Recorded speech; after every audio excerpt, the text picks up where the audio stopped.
Hello friends, so ngayon nandito na ako sa Cubao, sa hotel kasi nag-upload ako ngayon and yung kuha ko sa footage sa aking DJI ay nabura na naman nung time na china-charge ko yung DJI sa Tres Terraces Condo, Lagro, Fairview, Manila, Quezon City. So ayun, nabura na naman yung mga vlog ko sa Nubaliches, ganyan-ganyan. But it's okay, it's okay. It's okay na mabura yun. It's okay, wala akong pakialam. Kung nawala yung pearl na yon, marami pang mawawala. And nabasag ko na yung TV na flat screen sa Tres, sa condo kasi nanginginig na naman ako and hindi ko alam anong gagawin ko. So ayun, iniinis ako nitong kaluluwa na to na kumbaga tumalon or magpakamatay or magpasagasa or magpakamatay ako. Yun ang mga gusto niya kasi hindi siya magiging masaya na mabuhay ako sa mundo or makita niya ako nakagraduate sa college. Hindi siya magiging masaya kaya binubulungan niya ako ng kung ano-ano. And it's okay, para hindi na rin ako makapanood ng TV, okay lang yun. Binasag ko yung screen and kung magiging kami pa ng asawa ko, hindi na, malabo na, magkikipaghiwalay ako. Lalo pa kung alam ko na marami na siyang twins. Marami siyang twins and karamihan sa mga twins niya ay merong medical issue na defect.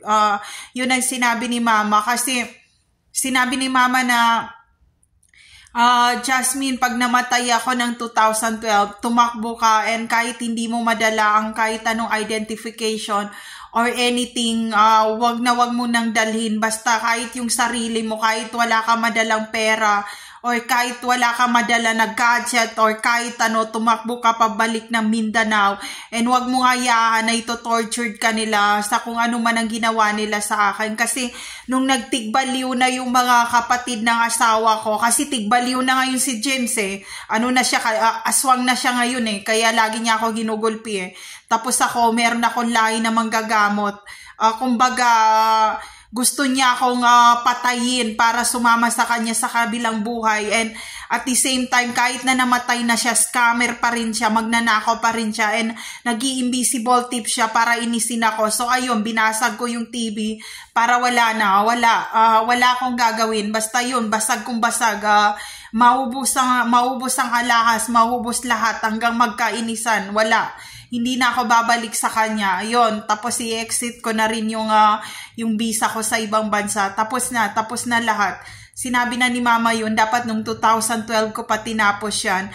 And dahil nga binuksan nila yung kabaong ni Mama, sa tuwing bubuksan nila ang kabaong ni Mama, nagre-ritual sila and kumukuha sila ng may mga itsurang balbal para itabi doon sa kabaong ni Mama para maging kamukha naman ni Mama yung mga balbal na yon na gusto nilang kantutin kahit na nasa kabilang buhay na sila. So ayun, hindi ako magpatalo. Kailangan ko lang ng cleansing. Babalik pa ako ng Mindanao, ng Cotabato City kasi nung last na nakausap ko ang lola ko, sabi niya balbal yung asawa mo, yung James balbal, and yung mga anak mo, si Hero, si Gabi ay mga tao. May time siyang patayin yung mga bata para umanib o sumanib o sumali o sumama sa kung anong aswang siya ngayon. So ayun, chinuk niya ako sa closet. Sinabi niya na sasama ka sa akin sa kabilang buhay, and hindi nangyari yun dahil tinadyakan ko siya and